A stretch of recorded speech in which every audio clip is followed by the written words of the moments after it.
Hey guys, this is Mohit Kumar Kashyap और आप सभी का वेलकम है गुरुकुल हब यूट्यूब चैनल पर। आज की इस वीडियो में एक बहुत ही इंपॉर्टेंट टॉपिक में लेकर आया हूं आप सभी स्टूडेंट्स के लिए जो भी कॉम्पिटिटिव एग्जाम की तैयारी कर रहे हैं, क्योंकि टॉपिक है हमारा जीके से रिलेटेड। जीके आप तैयार नहीं कर पाते, जीके याद करते हैं, याद नहीं रह पाती, एग्जाम टाइम तक सब कुछ भूल जाते हैं। तो क्या हमें यहां पर अपनी स्ट्रैटेजी में तब्दीली लानी होगी ताकि हम जीके को याद रख पाएं और बहुत लंबे समय तक याद रख पाएं और जो एग्जाम हो, एग्जाम में भी एक अच्छा वेल परफॉर्मेंस हम दे पाएं, ताकि जो जीके की वजह से एग्जाम से हम आउट होते हैं तो वो आउट होने की समस्या आगे ना बने। एक बहुत बड़ा मुद्दा है जीके को लेकर, क्योंकि इसके अपोजिट हम दूसरे सब्जेक्ट में देते हैं तो वहां पर अच्छा खासा हमें आउटपुट मिल जाता है। तो इस वीडियो में आज मैं यही सारी डिटेल बातें आपके साथ शेयर करूंगा, सारी टिप्स मैं बताऊंगा कि किस तरह से आप जीके को इंप्रूव कर सकते हैं, कैसे जीके को आपको पढ़ना है ना। स्टेप बाय स्टेप सारी चीजें मैं क्लियर करके चलूंगा। इस वीडियो को टिल एंड तक देखना, एक एक बात को बिल्कुल ध्यान से सुनना, समझना और उसको फिर इंप्लीमेंट करना अपनी स्टडी के टाइम में, तो डेफिनेटली आपको एक अच्छा रिजल्ट देखने को मिलेगा। वीडियो पसंद आती है, वीडियो को लाइक जरूर से करना, शेयर करना दोस्तों के साथ, क्योंकि उनकी भी सेम यही कॉमन प्रॉब्लम हो सकती है। और चैनल पर नए हैं तो गुरुकुल हब चैनल को सब्सक्राइब करके जरूर से जाना। कॉम्पिटिटिव एग्जाम में स्टूडेंट्स की समस्या को देखते हुए मैंने 5000 जनरल अवेयरनेस के क्वेश्चंस के 3 पार्ट तैयार किए हैं। तीनों पार्ट की लिंक डिस्क्रिप्शन में है, जहां पर 1 बाय 1 आप तीनों पार्ट को डाउनलोड कर सकते हैं। तीनों पार्ट में आपको एमसीक्यू क्वेश्चंस हैं और उसमें कुछ क्वेश्चंस के आपको डिटेल एक्सप्लेनेशन भी देखने को मिल जाएंगे। उसके अलावा मैंने 1000 क्वेश्चंस आपके लिए तैयार किए हैं जनरल साइंस के, 1000 की 2 पीडीएफ है ना, यानी कि 2000 जनरल साइंस के क्वेश्चन, वो भी एमसीक्यू बेस हैं। वो भी आपको लिंक डिस्क्रिप्शन में मिल जाएगा। अगर किसी भी स्टूडेंट को इच्छा है पीडीएफ को डाउनलोड करने की, तो बिल्कुल डिस्क्रिप्शन में दिए हुए लिंक से वो पीडीएफ को डाउनलोड कर सकता है। देखिए, जीके एक ऐसा इंपॉर्टेंट पार्ट है हमारे कॉम्पिटिटिव जगत का, जिसके बिना आप कॉम्पिटिटिव एग्जाम को पास करने की उम्मीद कर ही नहीं सकते, है ना। बहुत ज्यादा जरूरी है। चाहे आप कोई भी एग्जाम उठाकर देख लो, एसएससी सीजीएल है, सीएचएसएल है, सीपीओ एग्जाम है, एमटीएस एग्जाम है ना, रेलवे का एनटीपीसी है, ग्रुप डी एएलपी एग्जाम है, या स्टेट लेवल का कोई भी एग्जाम है, यूपी पुलिस, बिहार पुलिस, या कोई भी एग्जाम है, वहां पर जीके अपने आप में अपनी एक वेटेज रखता है। मैथ रीजनिंग की अगर बात करें तो उन पर अगर आप एक समय रहते प्रैक्टिस कर लेते अच्छे, तो वहां पर एक अच्छा स्कोर आप कह सकते हैं, है ना। थोड़ी सी प्रैक्टिस कर लेंगे तो ये नहीं है कि आप बहुत जल्दी उसको भूल जाएंगे। बट जीके में एक भूलने की समस्या ज्यादातर स्टूडेंट्स पे देखने को मिलती है। बहुत ज्यादा पढ़ते हैं, बहुत ज्यादा मेहनत कर रहे हैं, बहुत ज्यादा क्वेश्चन तैयार कर रहे हैं, बट उसका रिजल्ट बहुत ज्यादा ना होकर बहुत कम देखने को मिलता है। और सीधा असर इसका एग्जाम वाले दिन एग्जाम में भी पड़ जाता है और रिजल्ट ये आता है कि सफलता हाथ नहीं लग पाती। तो अब हमें यहां पर इसको किस तरीके से तैयार करना चाहिए, सवाल ये बनता है ना। क्या हमारी स्ट्रैटेजी होनी चाहिए?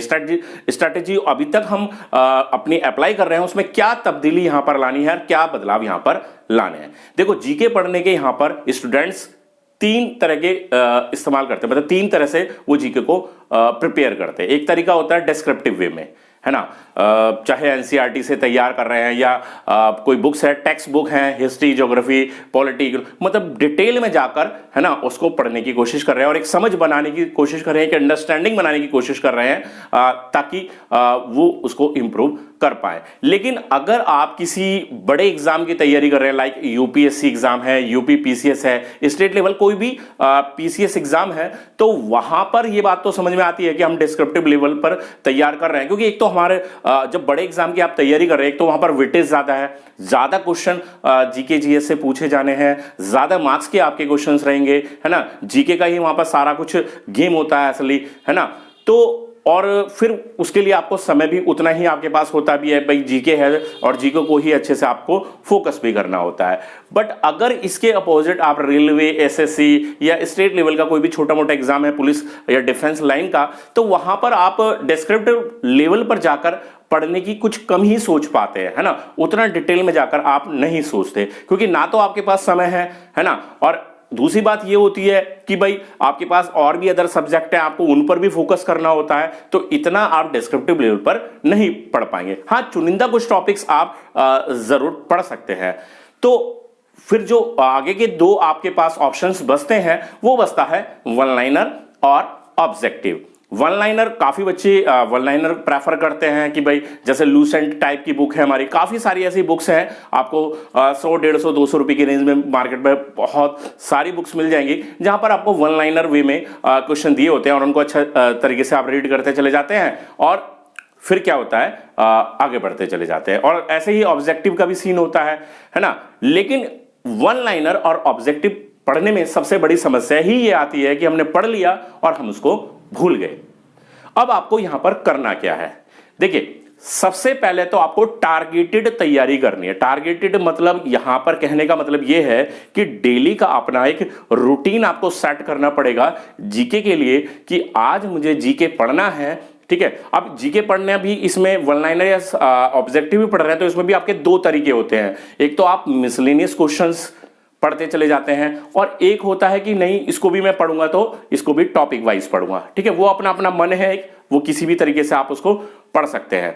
बट यहां पर आपको एक टारगेट सेट करना पड़ेगा। टारगेट ये सेट करना पड़ेगा कि मुझे आज पूरे दिन में 100 वन लाइनर और 50 एमसीक्यू क्वेश्चंस तैयार करने। एक अपना टारगेट सेट कीजिए कि 150 मुझे क्वेश्चन यहां पर तैयार करने हैं, है ना। ज्यादा कर सकते हैं, ज्यादा का अपना एक अपने टाइम टेबल के हिसाब से आप उसको समय दे सकते हैं कि आप 100 वन लाइनर और 100 ही एमसीक्यू तैयार कर सकते हैं, तो बिल्कुल आप वो भी कर सकते हैं।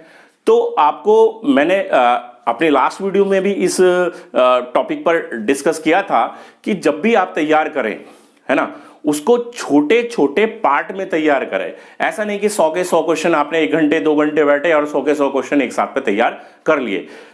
ऐसा आपका वर्क तो कंप्लीट हो जाएगा, है ना। आपने अपने 100 क्वेश्चन का जो टारगेट था वो तो मैं मानता हूं कि 1 घंटा या 1.25 घंटा 1.5 घंटे में आपका वर्क तो कंप्लीट हो जाएगा, लेकिन वो आपकी मेमोरी में ज्यादा समय तक नहीं टिक पाएंगे। तो उसके लिए आपको क्या करने की जरूरत रहती है, उसके लिए आपको जरूरत है कि आप जो भी क्वेश्चन तैयार कर रहे हैं, मान लीजिए 100 क्वेश्चन आप तैयार कर रहे हैं, तो उनको 20-20 के 5 पार्ट में डिवाइड कर दें या 25 क्वेश्चंस के 5 पार्ट में डिवाइड कर दें।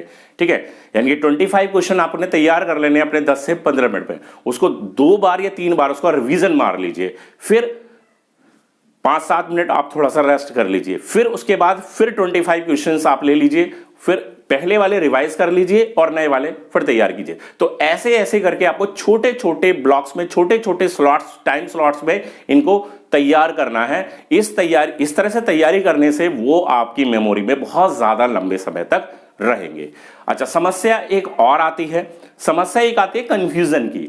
जब वन लाइनर हम पढ़ लेते हैं अच्छी बात है, लेकिन जब हम एमसीक्यू पर आते हैं, एग्जाम में एमसीक्यू ही आएगा आपके पास, है ना, 4 ऑप्शन होंगे उसके, एक क्वेश्चन के 4 ऑप्शन, तो वहां पर कंफ्यूजन में बहुत ज्यादा दिक्कत आती है कि 2 या 3 ऑप्शन में बच्चे कंफ्यूज हो जाते हैं और कंफ्यूजन में ही कई बार क्वेश्चन गलत भी हो जाता है। तो ऐसी स्थिति में आपको करना क्या है कि आपको day by day MCQ questions को भी प्रिपेयर करने की प्रैक्टिस डालनी होगी। उसको भी आप छोटे छोटे टाइम स्लॉट्स के हिसाब से डिवाइड कर लीजिए। जैसे मैंने बताया कि 100 क्वेश्चन अगर आप एमसीक्यू कर सकते हैं एक दिन में, तो वो भी 25 के हिसाब से 4 स्लॉट में उसको तैयार कर लीजिए, है ना। एक साथ अगर 100 क्वेश्चन करने की सोचेंगे तो काम तो आपका कंप्लीट हो जाएगा, लेकिन उसका जो आउटपुट है, उसका जो रिजल्ट है, वो आपको 100% नहीं मिल पाएगा। तो डे बाय डे आप इसको इस तरीके से तैयार कीजिए। दूसरी बात यहां पर मैं एक और बताऊंगा कि कुछ क्वेश्चंस ऐसे होते हैं जो काफी टाइम याद करने के बाद भी, लर्न करने के बाद भी वो याद नहीं रह पाते। तो कुछ स्पेशल क्वेश्चन हो सकते हैं। मैं मानता हूं कि अगर आपने दिन में 100 क्वेश्चन तैयार किए तो आपके 10 क्वेश्चन ऐसे हो सकते हैं, 20 क्वेश्चन ऐसे हो सकते हैं। तो उन 20 क्वेश्चन, ये ज्यादा भी हैं, 25 क्वेश्चन है, 30 क्वेश्चन है, उनको आप एक बार एक पेपर पर जरूर लिख लें। ठीक है, एक बार जब वो आप पेपर पर लिख लेंगे तो वो आपकी मेमोरी में पूरी तरह से छप जाएंगे। तो इस तरह से अगर आप डे बाय डे 150-200 क्वेश्चन का टारगेट बनाकर चलेंगे, है ना, तो आप समझ लीजिए कि अगर 150 क्वेश्चन भी कम से कम आपने तैयार किए एक दिन में, तो 10 दिन में आपके 1500 क्वेश्चन और फिर वो समय बिल्कुल नजदीक रहेगा कि जब आप अपने आप को कह पाएंगे कि जीके आपने पूरी तरह से फुल्ली कॉन्फिडेंट के साथ तैयार कर लिया है ना। जीके में वही मेन समस्या है भूलने की। अगर भूलने की समस्या पर आपने निजात पा ली, उस पर काबू कर लिया, तो फिर क्या समस्या रहेगी? फिर तो कोई समस्या नहीं है ना। मैक्सिमम स्टूडेंट्स के साथ प्रॉब्लम भी यही सेम है कि जीके याद करते हैं, याद नहीं रहता। तो जो मैंने यहां पर आपको टिप्स बताई हैं, जिस तरीके से मैंने बताया है, इस तरीके से आप एक बार जरूर से ट्राई करें और डेफिनेटली आपको एक अच्छा रिजल्ट देखने को मिल जाएगा। तो स्टूडेंट्स, आज की वीडियो में आपको यही एक वे बताना था, क्योंकि काफी सारे बच्चे परेशान थे। अभी मैंने लास्ट वीडियो डाली है कुछ, तो हर वीडियो में बच्चा एक ही बात कर रहा है कि सर जीके को कैसे तैयार किया जाए। जीके एक बहुत बड़ी समस्या बनता जा रहा है, जीके याद करते हैं, याद नहीं रह पाती। तो मैंने सोचा कि एक अच्छी वीडियो के द्वारा ही आपकी सारी समस्याओं का समाधान किया जा सकता है, और इस तरीके पर बिल्कुल विचार कीजिए और इसको अमल में लाइए। डेफिनेटली आपको एक अच्छा रिजल्ट कुछ ही दिनों में देखने को मिल जाएगा। तो इसी तरह की वीडियोस के लिए आप हमारे इस चैनल के साथ जुड़े रहें। इस वीडियो को लाइक जरूर से कर दें, शेयर कर दें, और चैनल को सब्सक्राइब नहीं किया है तो चैनल को भी सब्सक्राइब कर दें। मिलते हैं नेक्स्ट वीडियो के साथ, तब तक के लिए गुड बाय, थैंक यू।